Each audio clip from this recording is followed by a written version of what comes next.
Après des mois de démarches acharnées, de nuits passées à éplucher les dossiers et à coordonner avec son avocat, la date fatidique du jugement fut enfin fixée. L'attente avait été longue, lourde de doutes et d'espoirs, mais Mohamed n'avait jamais faibli dans sa détermination. Le jour du procès arriva. Un mélange palpable de tension et de nervosité emplissait l'air. Mohamed, accompagné de son avocat, se tenait droit, le cœur battant, prêt à affronter son oncle. Dans l'enceinte solennelle du tribunal, l'atmosphère était lourde. Ousmane, avec son arrogance habituelle et son réseau d'influence bien connu, semblait sûr de son fait.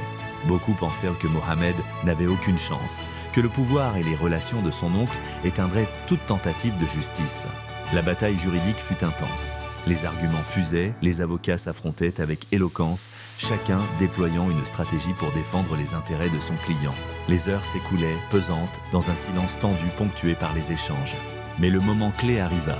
D'une voix calme mais ferme, Mohamed présenta les documents authentiques que son père lui avait confiés en secret. Chaque page, chaque signature, chaque cachet était une preuve irréfutable de la légitimité de son droit. Le tribunal retint son souffle.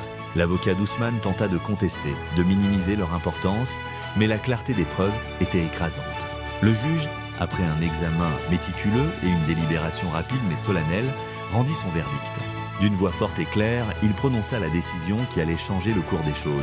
L'entreprise, Sori Logistique, était un héritage et elle devait revenir de droit à Mohamed. La sentence était sans appel. Une vague d'émotion submergea Mohamed. Un immense poids venait de se soulever de ses épaules. Ousmane, anéanti, ne put cacher sa stupéfaction et sa défaite. Le soulagement, la joie et une profonde gratitude emplirent le cœur de Mohamed. En rentrant à la maison, il fut accueilli par sa mère, Mariama, et ses frères, qui avaient attendu avec une anxiété palpable. À l'annonce du verdict, la joie explosa. Des cris de bonheur, des larmes de soulagement, des embrassades chaleureuses remplirent la demeure. La famille avait retrouvé son sourire, son honneur et surtout son espoir.